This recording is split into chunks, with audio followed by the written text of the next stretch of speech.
Well, senior government figures, according to the front page of the Telegraph today, fear Russia, China and Iran has been fueling some of these online conspiracy theories and wild rumours about the Princess of Wales' health, which was to try to destabilise the country, rather successfully.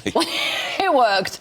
This follows a difficult couple of weeks for the royals, from speculation around photoshopped royal family portraits to Kate announcing, sadly, that she's got cancer. Do we owe them an apology? Do all of us owe them an apology? Joining us now in the studio is columnist and for the Daily Mail, Sarah Vine. And you said exactly this, didn't you? Morning, Sarah. Yeah, I think to a greater or lesser extent. I mean, not everybody, obviously, but I think that it's interesting what you say about this these Russian trolls and Chinese trolls. I think we all allowed ourselves to get a bit destabilised by it. I mean, let's be honest, we did. We all got a bit carried away, didn't we? And I've been thinking a lot about this over the weekend, and just thinking, the internet really does get under your skin sometimes, you know, and it's really hard to sort of separate the wood from the trees. And I think that. I mean, the thing that we did all get carried away about, I think, was the picture, the sort of doctored picture. And I think we sort of read into it all sorts of stuff that perhaps wasn't there.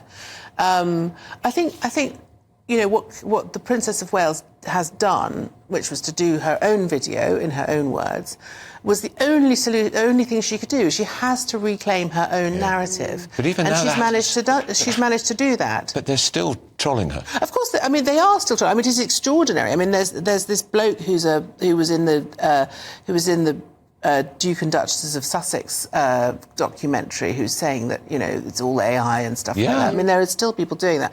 But I think in Britain, I think that the sort of responsible media have now understood that, you know, we need to sort of... I think there's a difference... It's so interesting when you say trolling her. I think I see a difference between people who are going on there and saying horrible things about this young mother with 3 children who's got the weight of the world on her shoulders, saying horrible things to her. But there's a different side of the analysis online for me, which are those people who are saying this footage can't be true, this isn't real. And what that says to me is that the trust has gone, and the fact that people can't tell the difference between an AI image that was the problem. And a real image is a bit scary. Yes, I completely agree. But that was the problem with that Mother's Day photograph, which was that it was sort of, because it had been doctored, it sort of fueled all of those silly rumours. And actually, it turned out it was just a sort of innocent, you know, I'm just going to move that. She just thought William didn't do a very good photograph. Exactly. Well, a typical husband. I'm the photographer. I mean, has any husband ever taken a good photograph of their wife? I mean, let's be honest. But so it spiralled. But it is about.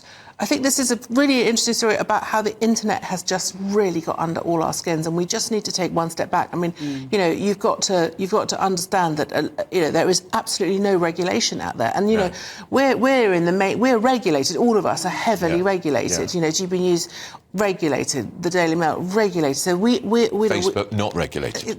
Twitter not regulated. TikTok completely off the scale. But it is regulated to some extent. There are, of course, rules about what you can and can't say in hate speech or inciting violence. Yeah, but none of this is hate speech. This is just random speculation. But what does that look like? Like, what do you want that regulation of the internet to look like? Because there's no such thing as the internet. There's Facebook, there's Twitter, there's Rumble, there's Telegram. Well, I mean, one of the main problems with the social media sites is that they have always rejected the notion that they are in any shape or form publishers. Yeah, that's right. They say we are platforms. We are platform for individual expression, freedom of expression. So they use the freedom of speech laws really to take the mickey out of everybody else. So they really have toxified. But when you say everybody else, you mean kind of mainstream establishment media? Well, actually, I mean mainstream establishment. I mean anyone who basically if GBNews has a platform, the BBC has a platform, you know, the Daily Mail has a platform, the Telegraph has a platform.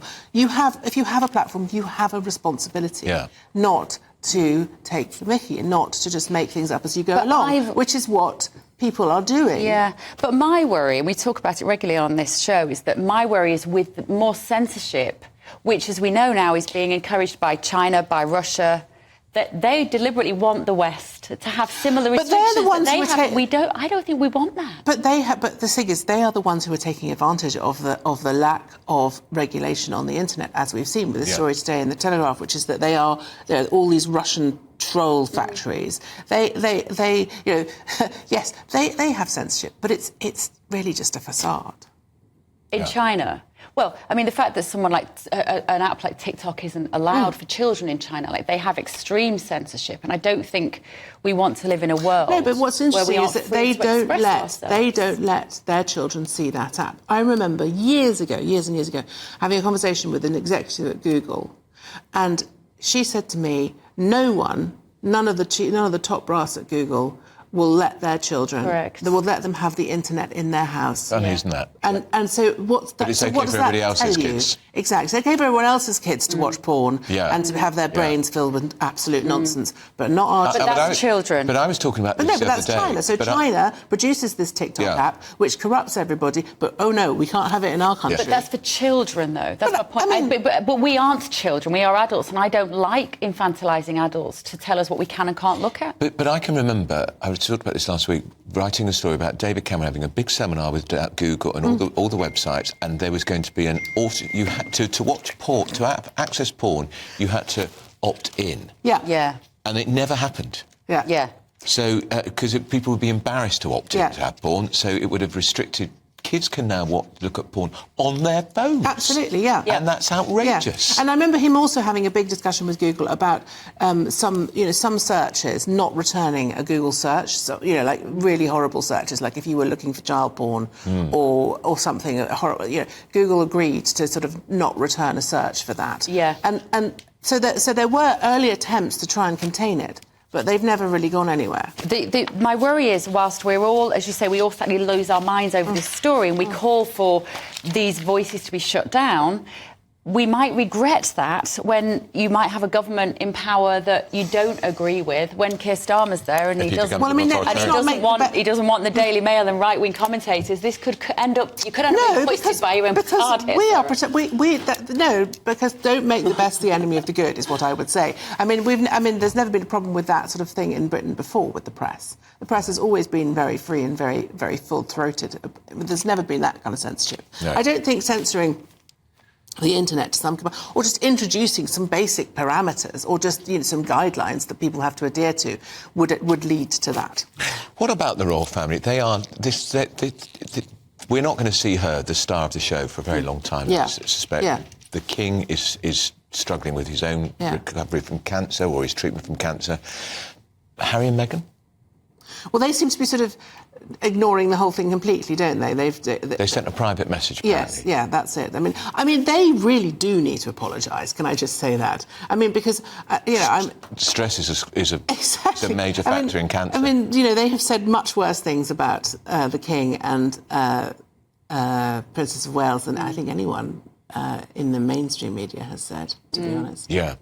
Well, I think, what occurred to me with this story as well, because was the fact that when she sat there talking, Princess of Wales, and I very much felt like when she said, I didn't want to say anything because of the children. And I can completely relate to that, because it's about the time, particularly with younger children, it's about the timing of when you tell things. I think so. When I was separated from my husband, I deliberately chose almost the eve of them breaking up from school for Christmas, because I knew they would need to have me close, be at home with me, be at home with my mum. It's the same as I think her mother's remarkable, actually. She's never very far away. Never very far away. Massively hands-on. I know through people who know them at school that the grandma's always there on the touchline at the sports event. She gets them on and off the school bus. Like, she's very hands-on. And that really moved me, actually, when she said, I wanted to tell the children in my own time, those 3 young children, when they broke up from school, she didn't want to have to be pushed into it, because then she's got them off for Easter for 2 or 3 weeks and she can talk to them and keep them close. I mean, they are quite lucky in that the children are still quite young. Yeah. I mean, my children often find things out about their father long before they're told. Do you know what I mean? It's funny. It's funny what the way they find it out works, on the internet or because something. they find out on the internet. Yeah. And I mean, obviously, no comparison, much smaller thing. But I just think, I get that. It's it's very important to try and manage the children. But everything else, because it's just really frightening knowing that your mother's ill, and they will be probably very devastated. And I have a lot of questions. And also, kids on the playground are cruel. Yes, absolutely. Horrible. Kids are cruel. Yeah. So much better that they're not exposed to the kids on the playground just yet. I mean, do you know, can I just tell you a quick story, which is that for quite a long time, my daughter genuinely believed that my husband was a lizard because somebody in the school playground had said to her, do you know that the whole of the British government are all lizards? And she told me this recently, she said she used to come down in the middle of the night and just check to see that we hadn't turned into lizards. What? Sounds like Doctor because, Who. well, you know what little children Yeah, are like. of course. And someone in the playground had said, your dad and your mum, they're both lizards. Gosh. And she said to me the other day, we were having a conversation about it. She said, me and your brother, me and my brother used to talk about this. We used to have conversations. What are we going to do if our parents are actually lizards?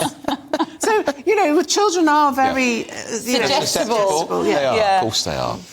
Right, thank you, Sarah. Let us know your thoughts this morning, GBviews at gbnews.com. Do you think everybody just handled this badly? I think we handled it all right. We weren't too prurient, were we? Well, I think we've been empathetic. empathetic. I think so, yeah.